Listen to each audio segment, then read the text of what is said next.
So using your massage ball, this is a great one for getting into your chest muscles. So you can do it on a break from work, when you get back from a run, before you go for a run. So it's really important not to have that rounded thing when you're running, because you really want to be able to use your arms, and obviously the more open you are through the chest, the more oxygen you're going to get down, which powers your muscles. So it's also about your lung function. So you take the ball and you take it into that fascia and those muscle fibers here in your chest.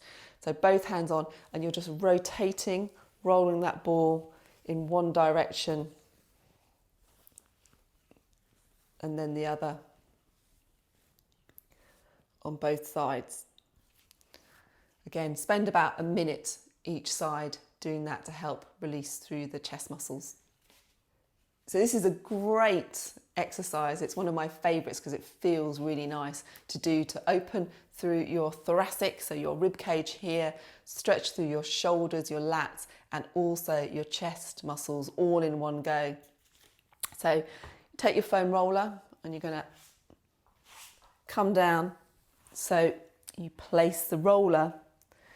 For guys, it'd be like where you would wear your heart rate monitor, ladies, heart rate monitor, or your bra strap. Bring your hands, link them behind your head, and all you're going to do is lift your hips and roll from that position all the way up into your shoulders, and then back down again.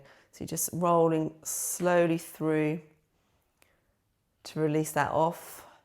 Once you've done about 10, so you're using the exhale as you roll away, inhale as you bring it back.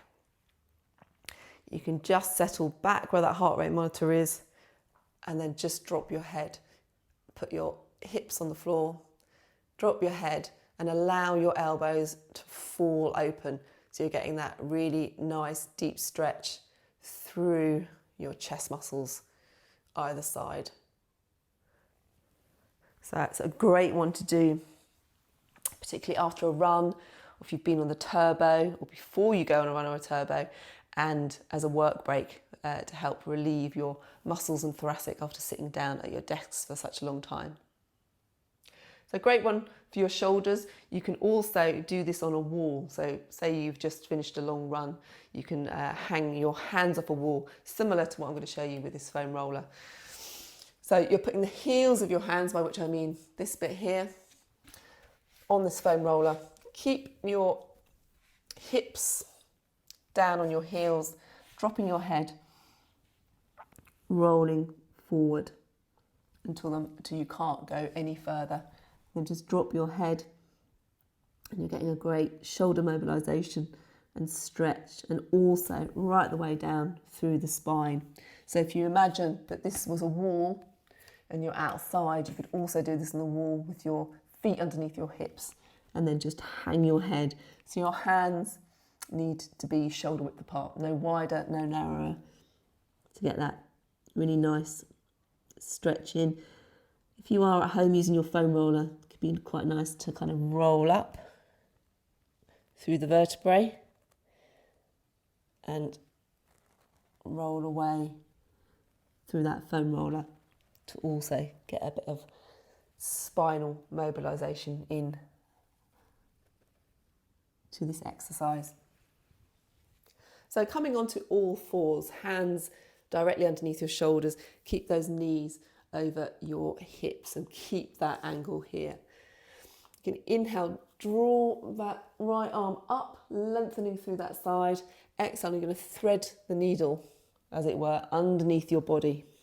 So my arm, to stretch that shoulder and the lat, needs to be flat on the mat. If you find that very difficult, you can pad underneath here so you've got that connection, and then you're going to lengthen and take that other arm long along the mat, and just holding that here, inhaling and exhaling into that stretch for 30 seconds to a minute before you bring this arm in underneath your shoulder to help you push up and away before moving over to the other side.